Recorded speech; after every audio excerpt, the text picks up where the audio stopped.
Bayangkan skenario berikut ini. Bagaimana jika sebuah sistem kecerdasan buatan modern membaca sebuah buku berusia 2000 tahun yang selama berabad-abad dikelilingi misteri dan perdebatan, lalu menyatakan bahwa buku itu mengandung petunjuk penting yang terhubung dengan tahun 2026? Apakah hal itu sebaiknya dianggap sebagai kebetulan semata, atau mungkinkah ada penafsiran yang lebih dalam di baliknya? Itulah pertanyaan yang belakangan ini banyak menyita perhatian orang. Ketika Grok 4 ditanya tentang kitab Henokh pada tahun 2026, jawabannya jauh melampaui sekadar respons biasa. Ia menghubungkan berbagai bagian dari teks kuno ini, garis waktunya, dan gagasan-gagasan yang tertulis di dalamnya untuk menghadirkan sebuah penafsiran yang membuat banyak orang terdiam dan berpikir. Namun sebelum kita melangkah lebih jauh, ada satu hal penting yang perlu disampaikan dengan jelas. Dalam pembahasan ini, kita tidak sedang berusaha membuktikan kebenaran suatu ramalan, dan kita juga tidak bermaksud menyebarkan kekhawatiran.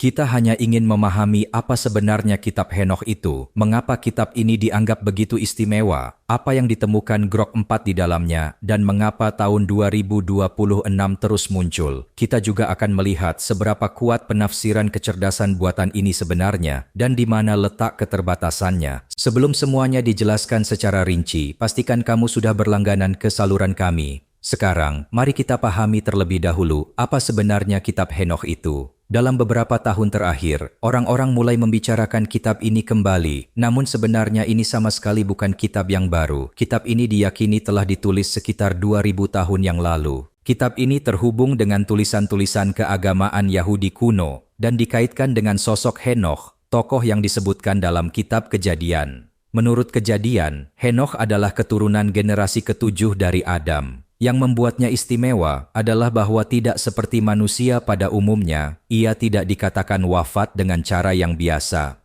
Sebaliknya, teks itu mengatakan bahwa ia berjalan bersama Tuhan, dan kemudian Tuhan membawanya pergi.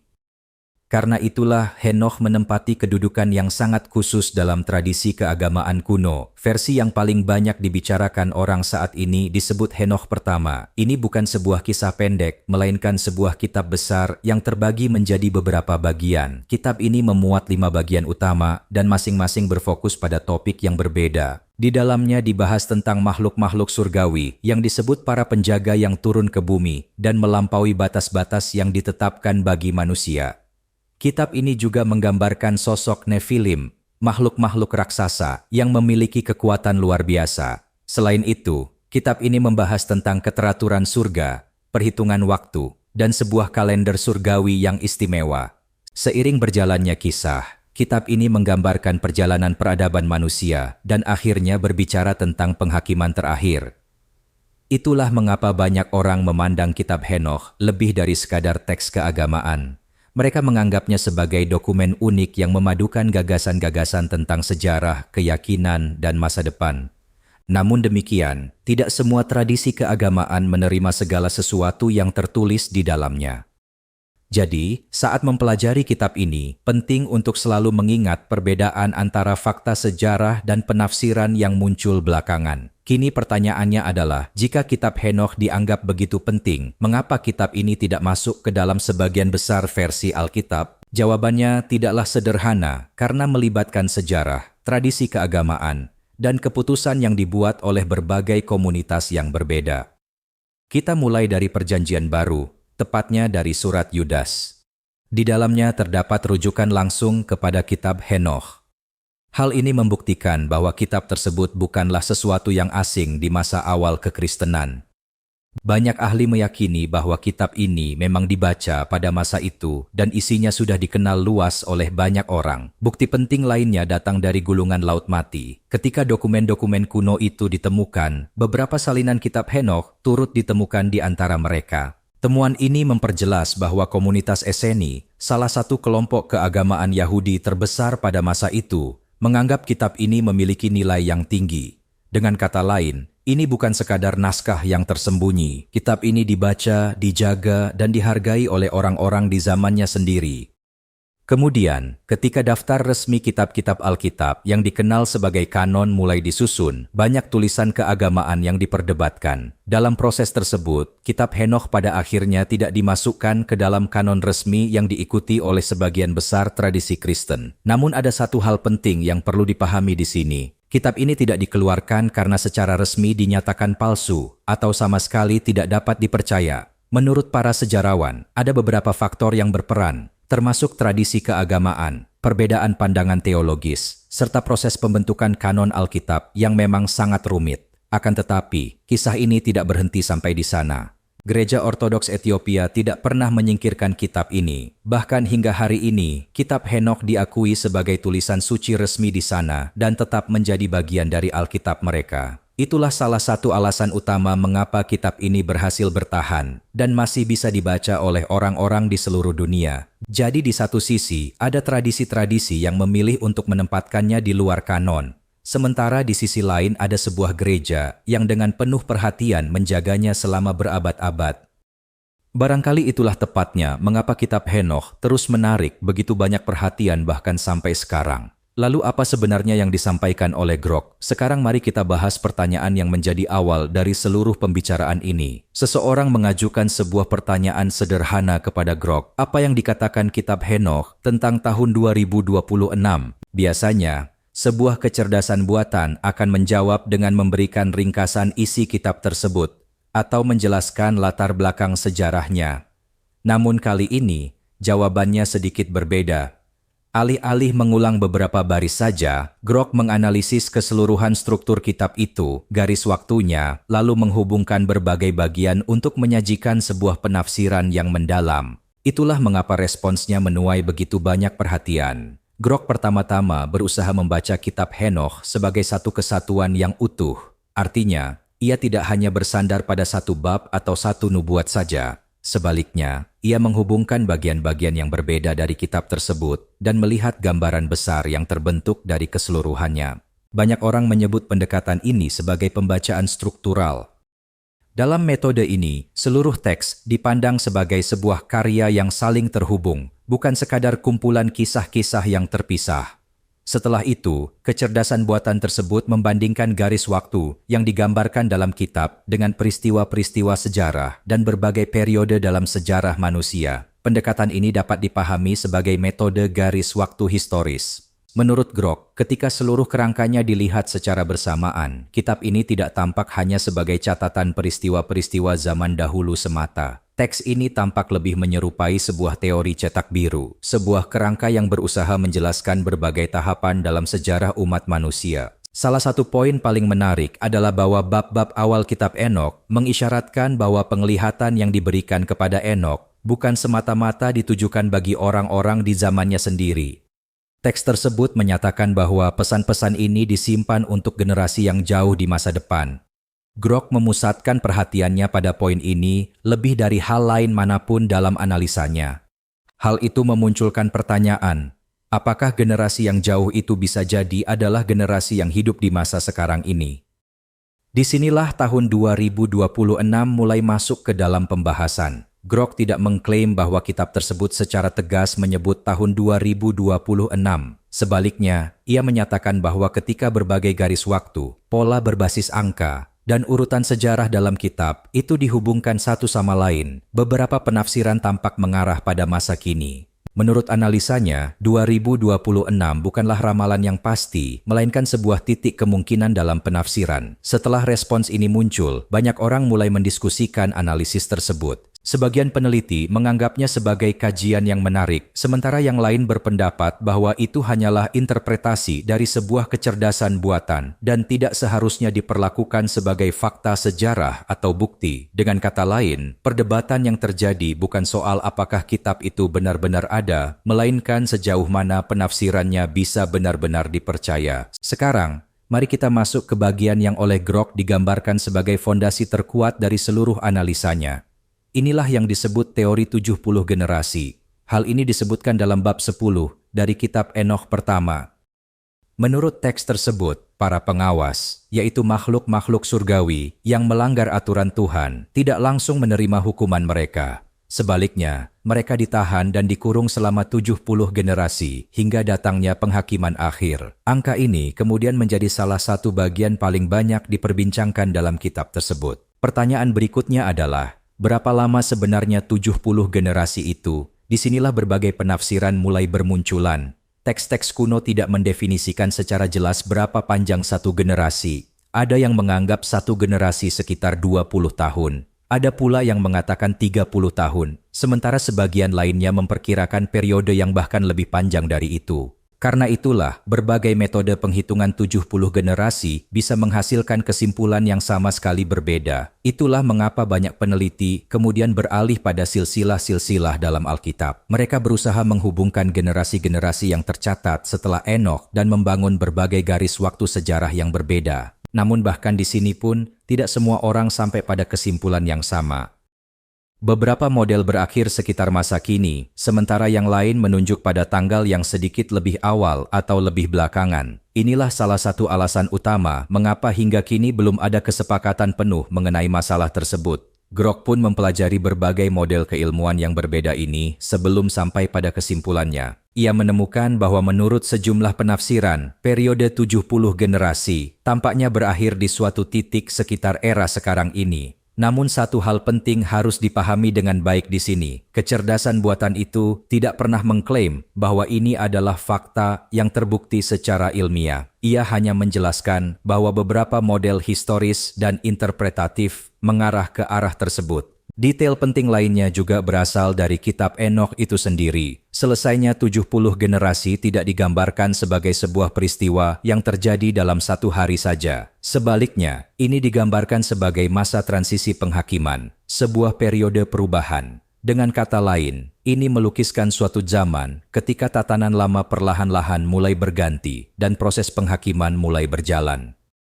Ini bukan tentang satu tanggal tertentu atau peristiwa yang terjadi secara tiba-tiba. Itulah mengapa banyak orang tidak memandang tahun 2026 sebagai sebuah nubuat yang pasti. Menurut mereka, bahkan jika teori ini diterima sekalipun, mungkin ini hanya menunjuk pada awal dari suatu periode di mana perubahan-perubahan bertahap mulai terlihat nyata. Di sisi lain, banyak sejarawan dan cendekiawan agama juga menyatakan bahwa ini sepenuhnya merupakan sebuah tafsiran, bukan nubuat yang sudah terbukti. Menghubungkan garis waktu teks-teks kuno dengan kalender modern secara tepat bukanlah hal yang mudah dilakukan. Jadi kesimpulan terpenting dari seluruh pembahasan ini adalah bahwa teori 70 generasi merupakan sebuah kerangka penafsiran. Ini tidak seharusnya diperlakukan sebagai kebenaran mutlak atau prediksi yang sudah pasti. Para cendekiawan yang berbeda memahaminya dengan cara yang berbeda pula, dan itulah mengapa perdebatan ini terus berlangsung hingga hari ini. Para pengawas dan Nefilim. Sekarang mari kita membahas tentang para pengawas, karena bagian ini dianggap sebagai bagian yang paling banyak dibicarakan dalam kitab Enokh. Menurut teks tersebut, sebanyak 200 pengawas atau makhluk surgawi turun ke bumi. Disebutkan bahwa mereka memilih Gunung Hermon sebagai tempat mereka turun. Di sana mereka pertama-tama mengucapkan sumpah bersama agar tidak ada satupun di antara mereka yang mengundurkan diri dari keputusan tersebut. Setelah itu mereka mulai ikut campur dalam kehidupan dunia manusia. Menurut kitab itu, para pengawas ini menjalin hubungan dengan perempuan-perempuan manusia. Dan dari hubungan itulah lahir makhluk-makhluk yang dikenal sebagai Nefilim. Mereka digambarkan sebagai makhluk yang bertubuh besar, berkekuatan luar biasa, dan penuh kekerasan. Teks itu menyatakan bahwa seiring waktu mereka membawa kekacauan dan kekerasan yang semakin meningkat di muka bumi. Namun ceritanya tidak berhenti di situ saja. Menurut kitab Enokh, para pengawas juga memberikan pengetahuan kepada manusia yang dianggap tidak layak bagi mereka pada saat itu. Ini mencakup pembuatan senjata, ilmu perbintangan, sihir, dan berbagai jenis pengetahuan lainnya yang sering disebut hari ini sebagai pengetahuan terlarang. Kitab itu menyatakan bahwa begitu pengetahuan ini mulai disalahgunakan, kerusakan dan kekerasan terus menyebar ke seluruh penjuru dunia. Belakangan, kerusakan yang terus berkembang ini disajikan sebagai salah satu alasan utama terjadinya banjir besar. Menurut teks tersebut, para Nefilim musnah dalam banjir itu, tetapi roh-roh mereka tidak lenyap begitu saja. Para pengawas, bagaimanapun, dikurung sebagai hukuman atas apa yang telah mereka perbuat dan dikatakan bahwa mereka tetap berada di sana hingga penghakiman terakhir tiba. Hari ini, orang-orang memandang gagasan-gagasan ini dengan cara yang berbeda-beda. Sebagian percaya bahwa ini menggambarkan peristiwa nyata, sementara banyak sejarawan dan peneliti melihatnya sebagai kisah-kisah simbolis. Menurut mereka, para pengawas mungkin mewakili kekuatan-kekuatan yang memberikan pengetahuan dan kemampuan dahsyat kepada manusia sebelum mereka siap untuk menggunakannya secara bertanggung jawab. Itulah mengapa di dunia modern, seluruh kisah ini kerap dipandang sebagai tafsiran simbolis daripada fakta sejarah yang sudah terbukti. Kini, pertanyaannya adalah, bagaimana Grok menghubungkan kisah para pengawas dengan dunia saat ini? Satu hal perlu diperjelas sejak awal. Kecerdasan buatan itu tidak pernah mengklaim bahwa kitab Henoch secara langsung membahas teknologi masa kini atau peristiwa yang terjadi hari ini. Ia hanya menyebutkan bahwa beberapa pola yang digambarkan dalam kitab tersebut tampak serupa dengan situasi tertentu di dunia modern. Dengan kata lain, ini sepenuhnya merupakan sebuah penafsiran, bukan fakta yang sudah terbukti. Perbandingan pertama adalah dengan kecerdasan buatan. Saat ini, AI berkembang dengan sangat pesat. Kemampuan-kemampuan baru terus bermunculan setiap beberapa bulan sekali. Namun banyak para ahli berpendapat bahwa kecepatan perkembangan AI jauh lebih tinggi dibandingkan pertumbuhan aturan etika dan langkah-langkah keamanannya. Grok menyandingkan situasi ini dengan gagasan tentang para pengawas yang memberikan pengetahuan kepada manusia sebelum mereka benar-benar siap untuk menanggungnya. Contoh berikutnya adalah penyuntingan genetik.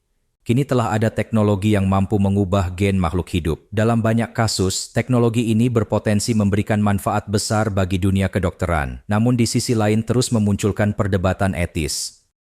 Menurut Grok, ini adalah contoh lain dari gagasan bahwa pengetahuan yang sangat kuat seringkali hadir lebih dulu, sementara aturan untuk menggunakannya secara aman baru dikembangkan belakangan. Dengan cara yang sama, sistem informasi dunia saat ini telah menghubungkan seluruh penjuru bumi. Media sosial, platform digital berskala besar, dan berbagai algoritma mampu menyebarkan informasi kepada jutaan orang hanya dalam hitungan menit. Namun semua itu juga bisa dimanfaatkan untuk menyebarkan informasi yang menyesatkan atau memengaruhi opini publik. Grok menggambarkan hal ini sebagai salah satu bentuk manipulasi di era modern. Ia juga menyoroti bahwa ketika kekuasaan yang sangat besar dan teknologi canggih terkonsentrasi di tangan segelintir orang atau lembaga-lembaga besar, pertanyaan soal akuntabilitas menjadi semakin krusial. Grok mengaitkan gagasan ini dengan elit berkuasa, institusi besar, dan dampak dari keputusan-keputusan manusia. Dengan kata lain, kekhawatiran yang sesungguhnya bukan terletak pada teknologinya itu sendiri, melainkan pada tanggung jawab orang-orang yang menggunakannya. Kitab Henoch juga menyatakan bahwa banjir besar itu tidak datang secara tiba-tiba. Jauh sebelum kedatangannya, kerusakan, kekerasan, dan kemerosotan moral telah berlangsung dalam waktu yang lama dan terus meningkat. Grok mengusulkan bahwa pola semacam ini bisa dibandingkan dengan kondisi dunia sekarang. Namun bukan berarti peristiwa yang sama akan segera terulang kembali. Ini hanyalah sebuah perbandingan simbolis yang diterima oleh sebagian orang, sementara banyak pihak lainnya tidak menyepakatinya. Jadi seluruh analisis Grok merupakan upaya untuk menemukan kesamaan antara dunia modern dan sebuah teks kuno, bukan untuk membuat ramalan pasti tentang masa depan. Itulah mengapa hal ini selalu harus dipandang sebagai penafsiran, bukan sebagai kebenaran mutlak. Namun ada bagian lain dari kitab Henoch yang jauh lebih jarang mendapat perhatian, meskipun banyak cendekiawan menganggapnya sebagai salah satu bagian paling unik dalam keseluruhan kitab tersebut. Bagian itu disebut Kitab Astronomi, yang mencakup pasal 72 hingga 82. Di sini fokusnya bergeser dari alur cerita itu sendiri, menuju pembahasan tentang waktu, musim, dan keteraturan alam semesta. Bagian ini menggambarkan sebuah kalender yang terdiri dari 364 hari. Seluruh tahun dibagi menjadi 4 musim yang sama panjang, dengan 13 minggu di setiap musimnya. Artinya, keseluruhan kalender mengikuti sistem yang tetap dan seimbang. Menurut kitab tersebut, inilah cara yang benar untuk mengukur waktu. Ajaran ini juga menyampaikan bahwa seluruh alam semesta berjalan mengikuti tatanan yang sudah ditetapkan dan manusia seharusnya hidup selaras dengan tatanan tersebut. Menariknya, kalender yang sangat serupa juga dikaitkan dengan kaum Essene, sebuah komunitas Yahudi kuno. Sistem penanggalan yang mirip ini turut disebutkan dalam kitab Yobel. Karena hal inilah, banyak sejarawan berpendapat bahwa kelompok-kelompok keagamaan tertentu pada masa itu menganggap kalender ini sebagai sesuatu yang sangat istimewa. Grok pun turut memasukkan kalender ini dalam analisisnya. Ia berusaha membandingkan sistem penanggalan kuno ini dengan kalender yang digunakan di zaman modern. Namun tantangan terbesarnya adalah bahwa dunia saat ini menggunakan kalender Gregorian, sementara kalender yang digambarkan dalam kitab Henokh berbeda dengan itu. Karena perbedaan itulah, mencocokkan keduanya secara tepat bukanlah hal yang mudah. Beberapa penafsiran modern juga menghubungkan perubahan pola cuaca, ketidakstabilan lingkungan, dan perubahan alam dengan bahasa simbolis yang terdapat dalam bagian ini. Namun perlu diingat bahwa semua itu hanyalah interpretasi dari sebagian orang saja. Tidak ada bukti yang menunjukkan bahwa kitab ini secara langsung meramalkan kondisi iklim masa kini atau peristiwa-peristiwa di tahun tertentu. Dengan kata lain, kitab astronomi ini memperlihatkan bahwa kitab Henokh bukan sekadar kumpulan kisah tentang kejadian-kejadian misterius. Ia juga menghadirkan cara tersendiri dalam memahami waktu, alam, dan keteraturan. Namun demikian, penafsiran modern terhadap bagian ini memiliki keterbatasannya sendiri, sehingga tidak seharusnya dianggap sebagai kebenaran mutlak. Apokalips pekan-pekan. Sekarang mari kita bahas Apokalips pekan-pekan yang dianggap sebagai kerangka historis paling terstruktur dalam kitab Henokh. Dalam bagian ini, seluruh sejarah umat manusia dibagi menjadi 10 pekan atau 10 periode besar dalam perjalanan waktu. Di sini, kata pekan tidak berarti 7 hari, melainkan ia mewakili era-era panjang dalam sejarah.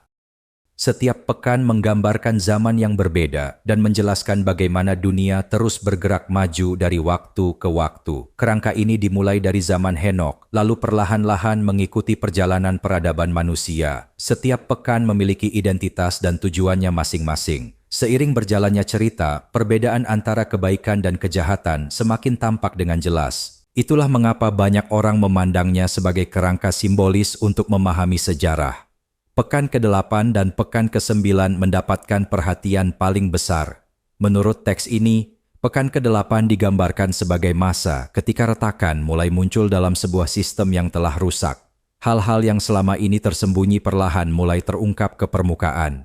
Orang-orang mulai mempertanyakan berbagai persoalan dalam pemerintahan, lembaga-lembaga, dan masyarakat. Ini bukan merujuk pada satu peristiwa tunggal, melainkan pada sebuah proses perubahan yang berlangsung secara bertahap. Setelah itu hadirlah gambaran tentang pekan ke-9.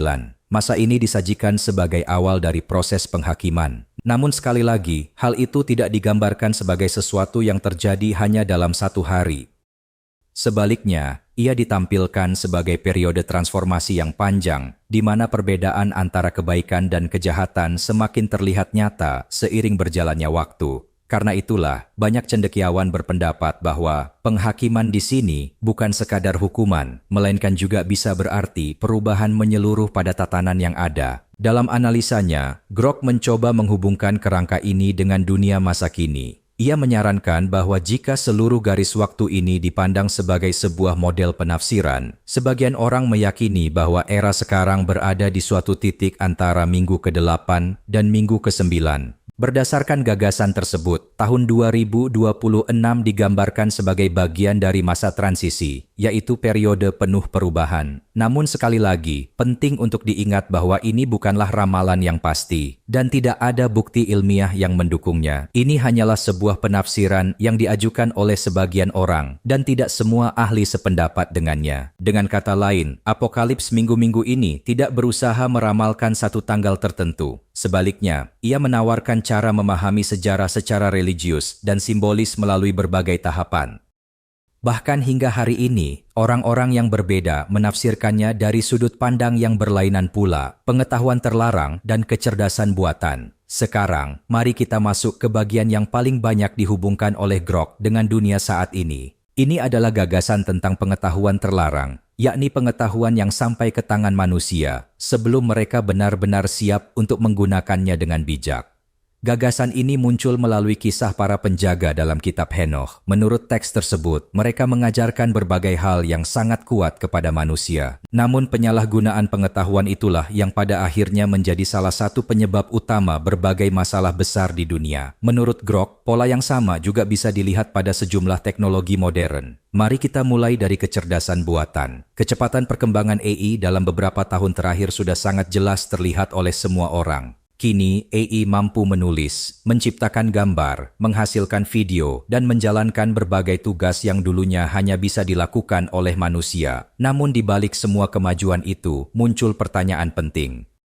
Apakah pemahaman etika kita dan sistem aturan yang kita miliki berkembang secepat teknologi itu sendiri? Gagasan yang sama juga berlaku untuk rekayasa genetika.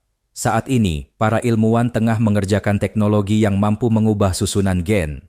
Perkembangan ini berpotensi membuka jalan untuk menangani berbagai penyakit serius. Namun di saat yang sama, kekhawatiran tentang kemungkinan penyalahgunaannya terus semakin besar. Dengan kata lain, teknologi itu sendiri tidak bersifat baik maupun buruk. Perbedaan sesungguhnya terletak pada siapa yang menggunakannya dan untuk tujuan apa. Grok juga menyoroti bahwa dewasa ini, lembaga-lembaga besar dan sistem digital mempengaruhi masyarakat lebih dari sebelumnya.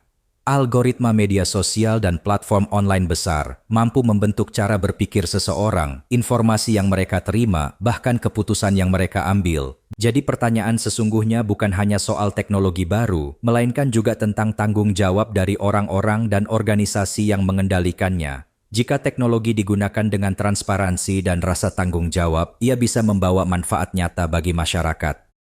Namun jika digunakan semata-mata untuk memperbesar kekuasaan atau kendali, hasilnya bisa sangat jauh berbeda. Salah satu bagian paling menarik dari seluruh analisis ini adalah ironi yang tersembunyi di baliknya. Kitab Henokh sering dipandang sebagai teks yang memperingatkan tentang bahaya penyalahgunaan pengetahuan yang sangat kuat. Namun hari ini, kitab yang sama justru sedang dianalisis oleh sebuah kecerdasan buatan modern. Grok sendiri menyebutkan bahwa situasi ini layak untuk direnungkan. Dengan kata lain, kecerdasan buatan adalah alat yang sangat kuat. Namun dampaknya pada akhirnya akan bergantung pada cara berpikir dan niat dari orang-orang yang menggunakannya. Itulah mengapa pesan terbesar dari seluruh pembahasan ini bukan soal teknologi, melainkan soal tanggung jawab manusia. Setiap penemuan baru selalu membawa peluang sekaligus tantangan yang baru pula. Pada akhirnya, manusialah yang selalu menentukan bagaimana kekuatan itu akan dimanfaatkan. Kini muncul pertanyaan, jika kitab Henokh membicarakan suatu masa tertentu, bagaimana masa itu bisa dikenali? Untuk menjawabnya, kitab tersebut menggambarkan beberapa tanda yang oleh banyak orang dikaitkan dengan tanda-tanda dan teori ambang batas. Namun sekali lagi, penting untuk diingat bahwa ini merupakan penafsiran keagamaan, bukan ramalan ilmiah. Tanda pertama adalah kekerasan, yakni meningkatnya tindakan kekerasan secara perlahan di tengah masyarakat. Kitab ini menyatakan bahwa ketika kekerasan lambat laun menjadi hal yang biasa dan orang-orang mulai mengabaikannya, hal itu harus dipandang sebagai sesuatu yang perlu diwaspadai. Bersamaan dengan itu, kitab ini juga membahas tentang penipuan, yaitu kebohongan dan ketidakjujuran. Ketika semakin sulit membedakan antara kebenaran dan kepalsuan, serta informasi yang menyesatkan menyebar dengan cepat, hal itu juga disajikan sebagai tanda yang penting. Setelah itu, kitab ini berbicara tentang pengaruh terhadap anak-anak dan generasi muda. Disebutkan bahwa jika sejak usia dini gagasan atau pengaruh tertentu mulai berkembang dan melemahkan pemahaman tentang benar dan salah, hal itu pun bisa dilihat sebagai bagian dari perubahan dalam masyarakat.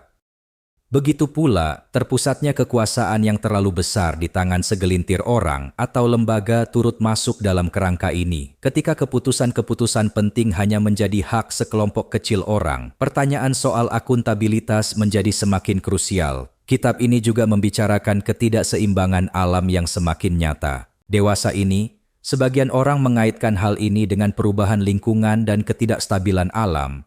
Namun itu adalah penafsiran mereka sendiri, karena teks tersebut tidak pernah secara langsung menyebut peristiwa-peristiwa modern. Disinilah teori ambang batas berperan. Gagasannya adalah bahwa berbagai persoalan dalam masyarakat tumbuh secara perlahan dari waktu ke waktu, namun pada akhirnya akan mencapai suatu batas atau ambang. Setelah titik itu terlampaui, segalanya tidak lagi sama dan sebuah periode perubahan pun dimulai. Beberapa penafsiran modern juga menghubungkan gagasan ini dengan dunia yang kini sangat terhubung, di mana informasi, uang, dan keputusan bisa menyebar ke seluruh penjuru dunia hanya dalam hitungan detik. Namun, poin terpentingnya adalah bahwa seluruh kerangka ini merupakan sebuah model interpretatif. Tidak seharusnya diperlakukan sebagai nubuat yang telah terbukti. Para cendekiawan dan peneliti yang berbeda memahaminya dengan cara yang berbeda pula. Jadi tidak ada klaim pasti yang bisa dibuat mengenai tahun 2026 atau waktu spesifik lainnya. Sejauh ini kita telah membahas bagian-bagian peringatan dalam kitab Henokh. Namun jika kamu membaca keseluruhan kitab itu dengan saksama, satu hal menjadi sangat jelas. Kitab ini tidak hanya berbicara tentang kejahatan dan penghakiman, ia juga berbicara tentang harapan. Harapan itu diwakili oleh kaum yang tersisa, sekelompok orang yang tetap menempuh jalan yang benar bahkan di tengah masa-masa sulit. Kitab ini juga menyebut mereka sebagai orang-orang yang benar dan yang terpilih. Namun di sini, konsep kaum terpilih tidak dikaitkan dengan negara, ras, atau lembaga tertentu. Yang menjadi fokus justru adalah bagaimana seseorang memilih cara hidupnya. Mereka yang menjunjung kebenaran, kejujuran, dan kebaikan dianggap termasuk dalam kelompok ini. Menurut kitab Henokh, ketika pelanggaran mulai merajalela di tengah masyarakat, ujian terbesar adalah jalan yang dipilih oleh setiap individu. Jika seseorang menolak untuk terlibat dalam korupsi, penipuan, dan perbuatan yang menyimpang, ia dianggap berdiri bersama tatanan moral yang berulang kali disebutkan dalam kitab tersebut.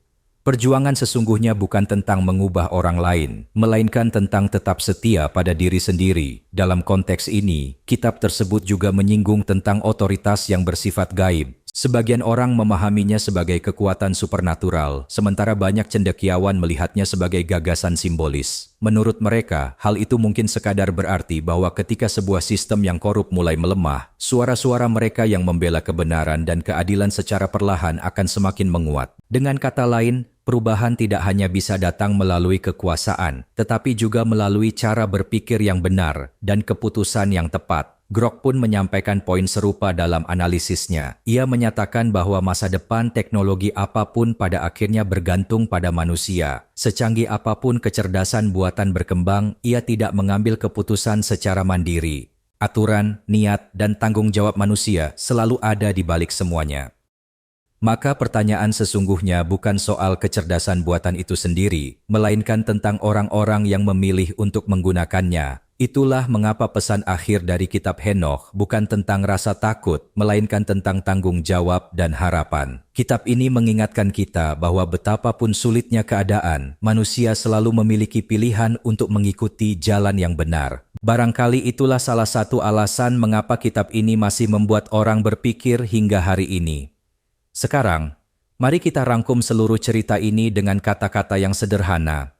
Kita telah melihat bahwa kitab Henokh adalah teks keagamaan yang sangat tua, yang memuat gagasan seperti 70 generasi, para pengawas, kalender surgawi, apokalips pekan-pekan, dan kaum yang tersisa. Dengan menghubungkan berbagai bagian tersebut, Grok berupaya menjelajahi apakah semuanya bisa memiliki keterkaitan dengan dunia modern. Dalam analisisnya, tahun 2026 muncul sebagai suatu periode yang oleh sebagian orang ditafsirkan sebagai masa transisi dan perubahan. Namun hal terpenting yang perlu dipahami adalah perbedaan antara bukti dan penafsiran. Kitab Henokh adalah teks kuno yang nyata. Kitab ini disebut dalam gulungan Laut Mati dan Gereja Ortodoks Ethiopia masih mengakuinya sebagai bagian dari kitab suci resmi mereka. Ini adalah fakta sejarah. Akan tetapi, menghubungkan gagasan-gagasan dalam kitab ini dengan dunia modern, khususnya dengan tahun 2026, adalah sebuah penafsiran. Para sejarawan, cendekiawan agama, dan peneliti tidak semuanya sepakat mengenai hal ini. Demikian pula, analisis Grok bukanlah jawaban akhir. Kecerdasan buatan mampu menghubungkan sejumlah besar informasi dan mengidentifikasi pola, tetapi ia tidak bisa menentukan makna akhir dari sebuah teks keagamaan. Ia memiliki keterbatasannya sendiri, dan kesimpulan-kesimpulannya pun bergantung pada bagaimana ia memahami informasi yang tersedia baginya. Itulah mengapa seluruh diskusi ini sebaiknya didekati dengan pikiran yang terbuka. Menerima semuanya begitu saja tanpa berpikir tentu kurang bijak. Tapi menolak semuanya tanpa benar-benar memahami juga bukan langkah yang tepat. Kalau kamu tertarik dengan topik ini, pendekatan terbaik adalah membaca sendiri kitab Henokh, menelusuri berbagai pendapat dari para ahli, lalu menarik kesimpulanmu sendiri. Kitab Henokh bukanlah sebuah ramalan ilmiah. Respons dari Grok pun hanyalah sebuah tafsiran, bukan kebenaran mutlak. Tapi satu hal yang pasti, semua ini telah membawa sebuah kitab berusia 2000 tahun kembali ke tengah-tengah perbincangan. Kini, keputusan ada di tanganmu. Apakah ini sekadar kebetulan semata, atau justru sebuah sudut pandang yang layak untuk direnungkan lebih dalam? Jangan lupa subscribe ke channel ini. Kalau kamu menikmati videonya, pastikan juga untuk menekan tombol suka dan membagikannya kepada orang lain ya.